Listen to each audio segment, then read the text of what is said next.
പഠിച്ചതിൻ്റെ ഒപ്പം പഠിച്ചു പോകേണ്ടതായതുകൊണ്ടാണ് ഈ അവറും ഇപ്പോൾ ക്ലാസ് എടുക്കുന്നത്. അപ്പോൾ ക്ലാസ് ഡയഗ്രാംസിൻ്റെ ബാക്കി ഡീറ്റെയിൽസും കൂടെ ഇന്ന് ഫുള്ളായിട്ട് തീർത്താൽ മാത്രമേ അതിൻ്റെ കണ്ടിന്യൂറ്റി കിട്ടത്തുള്ളൂ. അതുകൊണ്ടാണ് എടുക്കുന്നത്. ഇപ്പോൾ നമ്മൾ ഇപ്പോൾ കഴിഞ്ഞ ക്ലാസ്സിൽ തൊട്ട് മുന്നേ ഉള്ളതിൽ പറഞ്ഞ് നിർത്തിയത് എങ്ങനെയായിരുന്നു? നമുക്ക് ഒരു പർട്ടിക്കുലർ ക്ലാസ്സിൻ്റെ റെപ്രസെൻറ്റേഷനായിട്ട്. പക്ഷേ ഒരു സോഫ്റ്റ്വെയർ സിസ്റ്റം അല്ലെങ്കിൽ ഒരു പർട്ടിക്കുലർ സിസ്റ്റം നമുക്ക് മോഡൽ ചെയ്യണമെങ്കിൽ അവിടെ ഒന്നിൽ കൂടുതൽ ക്ലാസ്സസ് ഉണ്ടാകും. അതായത് ഫോർ എക്സാമ്പിൾ ഒരു ബാങ്കിങ് സോഫ്റ്റ്വെയർ ആണ് ഞാൻ ഡിസൈൻ ചെയ്യാൻ പോകുന്നതെങ്കിൽ അവിടെ ബാങ്ക് എന്ന ക്ലാസ് കാണും, പേഴ്സൺ എന്ന ക്ലാസ് കാണും, കമ്പനി എന്ന ക്ലാസ് കാണും. അങ്ങനെയുള്ള പല ക്ലാസ്സുകളുണ്ടാവും.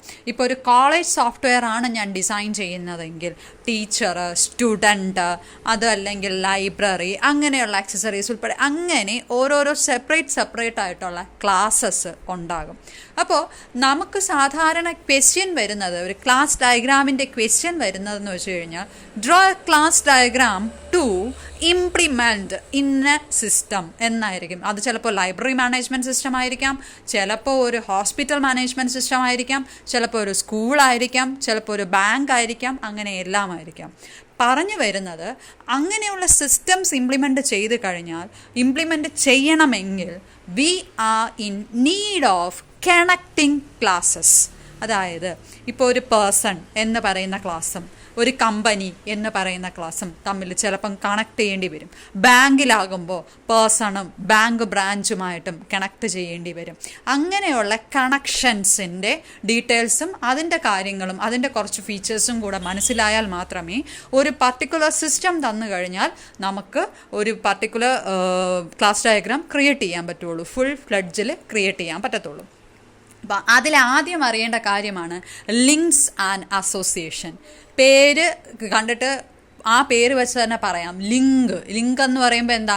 രണ്ട് ഒബ്ജക്റ്റുകൾ തമ്മിലുള്ള ലിങ്ക്, അല്ലെങ്കിൽ രണ്ട് ക്ലാസ്സുകൾ തമ്മിലുള്ള അസോസിയേഷൻ. രണ്ട് ക്ലാസ്സുകൾ തമ്മിലുള്ള അസോസിയേഷൻ അല്ലെങ്കിൽ രണ്ട് ഒബ്ജക്റ്റുകൾ തമ്മിലുള്ള ലിങ്കാണ് നമ്മൾ ആദ്യം ഐഡൻറ്റിഫൈ ചെയ്യേണ്ടത്. എന്ന് വെച്ച് കഴിഞ്ഞാൽ എന്താ? അവർ തമ്മിൽ എങ്ങനെ ബന്ധപ്പെട്ടിരിക്കുന്നു. That means we have for establishing the relationship or identifying the relationship between two classes. രണ്ട് ക്ലാസ്സുകൾ തമ്മിൽ ലിങ്ക് ചെയ്തിട്ടുണ്ട് അല്ലെങ്കിൽ അസോസിയേറ്റ്. ക്ലാസ് പറയുമ്പം അസോസിയേറ്റഡ് എന്ന് പറയും, ഒബ്ജക്ട്സ് പറയുമ്പം ലിങ്ക്സ് എന്ന് പറയും. തമ്മിൽ തിരിഞ്ഞു പോകരുത്. ഒബ്ജക്റ്റുകൾ ലിങ്ക് ചെയ്തിരിക്കുന്നു, ക്ലാസ്സുകൾ അസോസിയേറ്റ് ചെയ്തിരിക്കുന്നു. അപ്പം അവരെ ആ അസോസിയേറ്റ് ചെയ്തതിന് റെപ്രസെൻറ്റേഷൻ എങ്ങനെ പറയാൻ പറ്റും? അത് ഒരു ഫിസിക്കൽ കണക്ഷൻ എന്നുള്ള രീതിയിൽ ഇവിടെ ജസ്റ്റ് ഒരു ലൈൻ വച്ചിട്ടാണ് അതിൻ്റെ റെപ്രസെൻറ്റേഷൻ പറയുന്നത്. ഈ പറഞ്ഞതിൻ്റെ തന്നെ ഒരു ജസ്റ്റ് ഇംഗ്ലീഷ് ഇതായിട്ട് എഴുതിയിട്ടുണ്ടെന്നേ ഉള്ളൂ. Link is a physical or conceptual connection between objects which is an instance of association and so on. അപ്പോൾ എങ്ങനെ എന്നുള്ളതാണ് നമ്മൾ അടുത്തൊരു ഫിഗർ നോക്കുന്നത്. സി, കൺട്രി നെയിം എന്ന് പറയുമ്പോൾ എന്താ? കൺട്രി എന്ന് പറയുന്ന ക്ലാസ്, സിറ്റി എന്ന് പറയുന്നത് വേറൊരു ക്ലാസ്. രണ്ടുപേരും തമ്മിലുള്ള റിലേഷൻഷിപ്പ് ഹാസ് ക്യാപിറ്റൽ. സി, ആ ഇതാണ് റിലേഷൻഷിപ്പിനെ റെപ്രസെൻ്റ് ചെയ്യുന്നത്. അപ്പോൾ ഇവിടുത്തെ അസോസിയേഷൻ്റെ നെയിം എന്ന് പറയുന്നത് ഹാസ് ക്യാപിറ്റലാണ്. അവർ തമ്മിൽ ആ അസോസിയേഷൻ്റെ പേരെന്താണ്, എന്ത് രീതിയിലാണ് അവരുടെ റിലേഷൻഷിപ്പ്, ആ റിലേഷൻഷിപ്പിൻ്റെ പേര് രണ്ട് ക്ലാസ് ഡയഗ്രാംസിൻ്റെ ഇടയ്ക്ക് ഒരു സിംഗിൾ ലൈൻ അതിൻ്റെ മുകളിൽ എഴുതി വയ്ക്കുന്നു. Has capital. ഇനി അതിൻ്റെ ബേസ് ചെയ്തിട്ട് ലിങ്ക് ഇൻസ്റ്റൻസ് ഡയഗ്രാം വെച്ചിട്ടാണെങ്കിൽ അതെങ്ങനെ എഴുതും? കൺട്രി, നമ്മളൊരു ഇൻസ്റ്റൻസ് എഴുതുവാണ്, അപ്പോൾ കൺട്രിയുടെ പേരും ക്യാപിറ്റലും അതിന് റെപ്രസെൻറ്റേഷനായിട്ട് ഹാസ് ക്യാപിറ്റൽ. അപ്പോൾ ഒരു ക്ലാസ് വേറൊരു ക്ലാസ്സുമായിട്ട് ലിങ്ക് ചെയ്യുന്നെങ്കിൽ ഏത് ബേസിസിൽ ലിങ്ക് ചെയ്യുന്നു, ആ ബേസിസ് എന്താണോ അതും കൂടി ആ ലൈന് തമ്മിൽ കണക്ട് ചെയ്യാൻ വേണ്ടി ഒരു ലൈൻ വരയ്ക്കുക. ആ ലൈനിൻ്റെ പുറത്ത് അത് തമ്മിലുള്ള ലിങ്ക് എന്താണോ, അവരുടെ എന്ത് ബേസിസിലാണ് അവരുടെ റിലേഷൻഷിപ്പ് വരുന്നത്, ആ ബേസിസിൻ്റെ പേരെഴുതുക. ഫോർ എക്സാമ്പിൾ, ഇപ്പോൾ ഒരു കോളേജും സ്റ്റുഡൻ്റ് എന്ന് പറയുന്ന ഒരു ക്ലാസ്സും ആയിക്കൊള്ളട്ടെ, അതൊക്കെ ഡിഫറെൻ്റ് ആണ്. സ്റ്റുഡൻ്റ് എന്നൊരു ബേസ് ഐഡിയ, സ്റ്റുഡൻ്റ് എന്ന് പറയുന്ന ക്ലാസ് ആയിക്കോട്ടെ. കോളേജ് എന്നാണെങ്കിൽ ഗോസ് ഫോർ സ്റ്റഡീസ് അല്ലെങ്കിൽ സ്റ്റഡീസ് ഇൻ എന്ന് പറഞ്ഞായിരിക്കും റിലേഷൻഷിപ്പ്. സ്റ്റുഡൻറ്റ് കോളേജ് തമ്മിലുള്ള റിലേഷൻ സ്റ്റഡീസ് ഇൻ. അങ്ങനെ അതല്ല എങ്കിൽ ഇനി അത് കഴിഞ്ഞ് നമുക്ക് അടുത്ത ലെവൽ ഈ ഒരു പർട്ടിക്കുലർ റിലേഷൻഷിപ്പിൽ, ഓക്കെ, ഈ ഒരു പെർട്ടിക്കുലർ റിലേഷൻഷിപ്പിൽ ഓരോ ക്ലാസ്സിനും ഓരോ ജോലി അല്ലെങ്കിൽ അയാളുടെ റോളിനെ റെപ്രസെൻ്റ് ചെയ്യേണ്ടി വരാം. റോൾ സ്പെസിഫൈ ചെയ്യാൻ that is known as role name. ഓരോ ക്ലാസ്സിനും, അതായത് ഫോർ എക്സാമ്പിൾ ഇപ്പോൾ കോളേജ് സ്റ്റുഡൻ്റ് എന്ന് പറയുമ്പം റോള് ക്ലിയർ ആണ്. ചില കേസസ് ഇപ്പോൾ ഒരു പേഴ്സൺ എന്ന് പറയുന്നത് അയാൾ കമ്പനിക്ക് എന്ന് പറയുമ്പോൾ തമ്മിലുള്ള റിലേഷൻഷിപ്പ് എന്താ? Person works for company. അതിലാർക്കെങ്കിലും സംശയം ഉണ്ടാവുമോ? പേഴ്സൺ എന്തായിരിക്കും? പേഴ്സൺ എന്ന് പറയുന്നത് ഒരു ക്ലാസ്സും കമ്പനി എന്ന് പറയുന്നത് വേറൊരു ക്ലാസ്സും. അവർ തമ്മിലുള്ള റിലേഷൻഷിപ്പ് എന്താ? Person works for company. അപ്പം അവർ പേഴ്സൺ എന്ന് പറയുന്ന ഒരു ക്ലാസ് വരയ്ക്കുക, ആ കമ്പനി എന്ന് പറയുന്ന വേറൊരു ക്ലാസ് വരയ്ക്കുക, തമ്മിലൊരു ലൈൻ കൊടുക്കുക, മുകളിൽ വർക്ക്സ് ഫോർ. അതിലെന്തെങ്കിലും പ്രശ്നമുണ്ടോ? ഇല്ല. അങ്ങനെയാണെങ്കിൽ അവരുടെ റോൾ എന്താണ്? ആരാണ് എംപ്ലോയർ? കമ്പനി. ആരാണ് എംപ്ലോയി? പേഴ്സൺ. അങ്ങനെ ഈ ഒരു പെർട്ടിക്കുലർ റിലേഷൻഷിപ്പിൽ അവർ എന്ത് ജോലിയാണ് ചെയ്യുന്നത് എന്നും നമുക്ക് ക്ലാസ് ഡയഗ്രാമിൽ സ്പെസിഫൈ ചെയ്യാം. അങ്ങനെയുള്ളതിന് വേണ്ടിയിട്ടാണ് ഈ റോൾ നെയിം എന്ന കൺസെപ്റ്റ് എഴുതിയിരിക്കുന്നത്. ഈ റോൾ നെയിം എവിടെ വേണ്ടി വരുന്നു? കൂടുതൽ ഇമ്പോർട്ടൻ്റ് ആയിട്ട് വേണ്ടി വരുന്നത് എവിടെയാണെന്ന് വെച്ച് കഴിഞ്ഞാൽ ചില ക്ലാസ്സസ് അവയുമായിട്ട് തന്നെ ലിങ്ക് ചെയ്യുന്നുണ്ടാകാം. എങ്ങനെയുള്ള ക്ലാസ്സസ്? അത് ഒരു എക്സാമ്പിൾ വെച്ച് നോക്കാം. ഫോർ എക്സാമ്പിൾ, ഇപ്പോൾ ഒരു സാധാരണ ക്ലാസ്, അതാ ഈ ഒരു ക്ലാസ് നോക്കി. ഈ ഒരു ക്ലാസ് ഡയഗ്രാം എന്ന് പറയുമ്പം ഒരു പേഴ്സൺ ഉണ്ട്, ഒരു കമ്പനിയുണ്ട്. അവർ രണ്ടുപേരും കൂടെ കമ്മ്യൂണിക്കേറ്റ് ചെയ്തിരിക്കുന്ന അല്ലെങ്കിൽ ലിങ്ക് ചെയ്തിരിക്കുന്ന, അസോസിയേറ്റ് ചെയ്തിരിക്കുന്ന റിലേഷൻഷിപ്പ് വർക്ക്സ് ഫോർ ആണ്. അതിൽ പേഴ്സണിൻ്റെ റോള് എന്ന് പറയുന്നത് എംപ്ലോയിയും കമ്പനിയുടെ റോൾ എന്ന് പറയുന്നത് എംപ്ലോയറുമാണ്. അതിലെന്തെങ്കിലും സംശയമുണ്ടോ?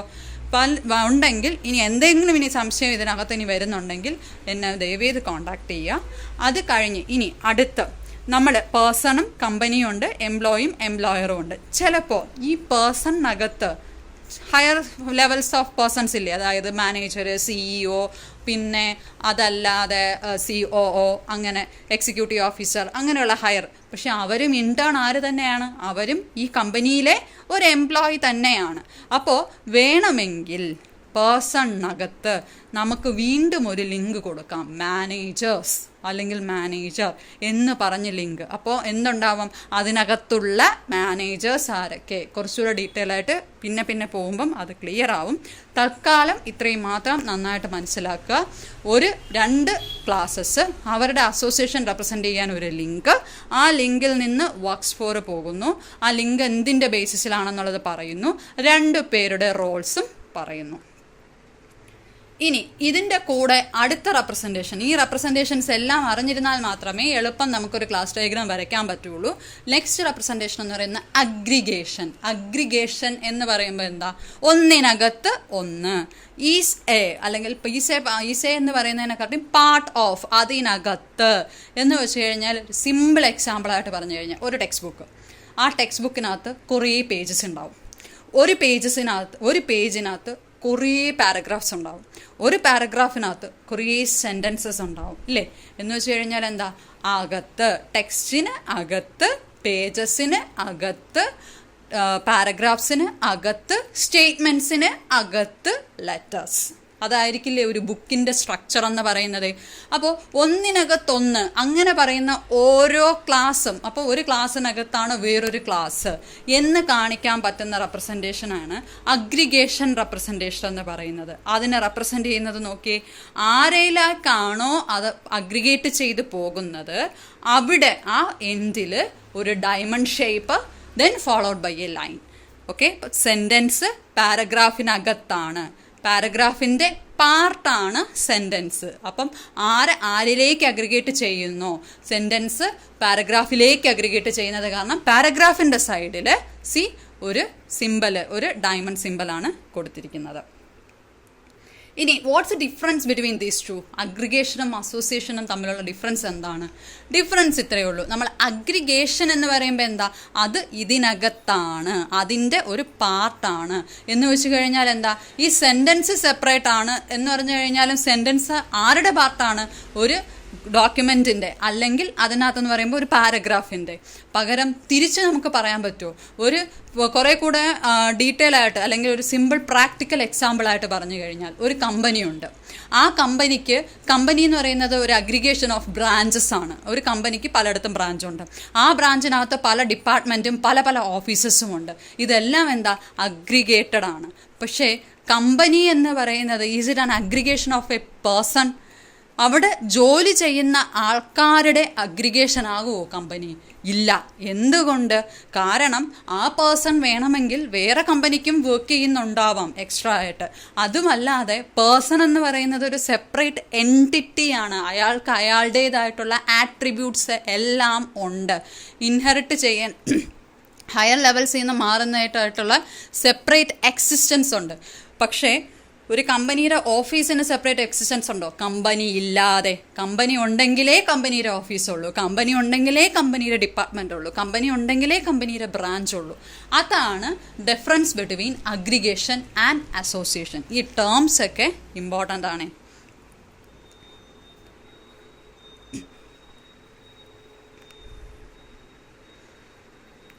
C the same example. ഒരു കമ്പനിയാണെങ്കിൽ കമ്പനിയുടെ അഗ്രിഗേഷനിൽ വരുന്നതാണ് അതിൻ്റെ ഡിപ്പാർട്ട്മെൻറ്റും ഡിവിഷൻ അല്ലെങ്കിൽ ഓഫീസസ് അല്ലെങ്കിൽ ബ്രാഞ്ചസും ബാക്കിയുള്ള കാര്യങ്ങൾ. പക്ഷേ it is associated with people അല്ലെങ്കിൽ പേഴ്സൺ എന്ന് പറയുന്ന ക്ലാസ്സുമായിട്ട് അസോസിയേഷൻ റിലേഷൻഷിപ്പിലാണ് ഉള്ളത്. Hope it is clear for you. Now ഈ അഗ്രിഗേഷൻ്റെ ബേസ് ചെയ്തിട്ട് തന്നെ പറഞ്ഞു പോകുന്നതാണ് ജനറലൈസേഷൻ റിലേഷൻഷിപ്പ്. ജനറലൈസേഷൻ എന്ന് പറയുമ്പോൾ എന്താ? ഒന്നിൽ നിന്ന് മറ്റൊന്നിലേക്ക് കുറച്ചുകൂടെ ജനറലൈസ് ചെയ്ത് പറയാൻ പറ്റും. അങ്ങനെ ജനറലൈസ് ചെയ്ത് അപ്പർ ലെവലിലേക്ക് പോകുന്നതിന് ജനറലൈസേഷൻ എന്നും താഴേക്ക് പോകുന്നതിന് സ്പെഷ്യലൈസേഷൻ എന്നും പറഞ്ഞ് വിളിക്കുന്നു. അതിന് എക്സാമ്പിളായിട്ട് ഒരു ഫിഗർ വെച്ചിട്ട് ഒരു പർട്ടിക്കുലർ ഒരു ഗ്രാഫിക് ഫിഗറിൻ്റെ ബേസ് ചെയ്തിട്ട് നമ്മൾ ജനറലൈസേഷനും സ്പെഷ്യലൈസേഷനും പറയുവാണ്. ഫോർ എക്സാമ്പിൾ, ഇവിടുത്തെ സ്പെഷ്യലൈസ്ഡ് ക്ലാസ്സസ്, സ്പെസിഫിക് ആയിട്ടുള്ള ക്ലാസ്സസ് എന്ന് പറയുന്നത് പോയിന്റ്, ലൈൻ, ആർക്ക്, സ്പ്ലൈൻ, പോളിഗൺ, സർക്കിൾ. ഇതെല്ലാം ഓരോ ക്ലാസ്സായിട്ട് നമുക്ക് അറേഞ്ച് ചെയ്യാമല്ലോ. അവയാണ് എന്തായിട്ട് പറയുന്നത്? ഓരോ പെർട്ടിക്കുലർ ക്ലാസ്സസ്, സ്പെസിഫിക് ക്ലാസ്സസ്. അതിൽ പോയിന്റിന് നമുക്ക് 0 ഡയമെൻഷണൽ, ലൈനും ആർക്കെല്ലാം കൂടെ 1 ഡയമെൻഷണൽ, പോളിഗൺ, സർക്കിൾ എല്ലാം 2 ഡയമെൻഷൻ. അങ്ങനെ നമുക്ക് മാറ്റി എഴുതാം. അപ്പോൾ അതെന്ന് പറയുന്നത് എന്താ? They are generalized. കുറച്ചുകൂടി അവരുടെ ഫീച്ചേഴ്സ് എല്ലാം കൂടെ ഗ്രൂപ്പ് ചെയ്ത് ഒരുമിച്ചാക്കി ജനറലൈസ് ചെയ്തു. ഇനി 1 ഡയമെൻഷണൽ, 2 ഡയമെൻഷണൽ എല്ലാം കൂടെ ഗ്രൂപ്പ് ചെയ്ത് അതിനെയും ജനറലൈസ് ചെയ്ത് എന്താക്കി മാറ്റാം? ഒരു മെയിൻ ക്ലാസ് ആയിട്ടുള്ള ഫിഗർ. ഫിഗർ എന്ന് പറയുന്നത് ക്ലാസ്, കളറ്, പൊസിഷൻ, തിക്നെസ് എന്നൊക്കെ പറയുന്നത് അതിൻ്റെ attributes, move, select, display, rotate എന്ന് പറയുന്നത് അതിൻ്റെ മെത്തേഡ്സ്. അപ്പോൾ ഇവിടെ ജനറലൈസ്ഡ് ക്ലാസ് എന്ന് പറയുന്നത് ഫിഗറും സ്പെസിഫിക് ക്ലാസ് എന്ന് പറയുന്നത് പോയിന്റ്, ലൈന്, ആർക്ക്, പോളിഗൺ, സർക്കിൾ തുടങ്ങിയവയാണ്. ഇതിൻ്റെ ഇടയ്ക്കുള്ള 0D, 1D, 2D എന്ന് പറയുന്ന ക്ലാസ്സസും ഒരു രീതിയിൽ പറഞ്ഞു കഴിഞ്ഞാൽ they are generalized classes of ഏത്? ഈ 0D, 1D, 2D എന്ന് പറയുന്നത് they are the generalized classes of point, line, arc, polygon and circle.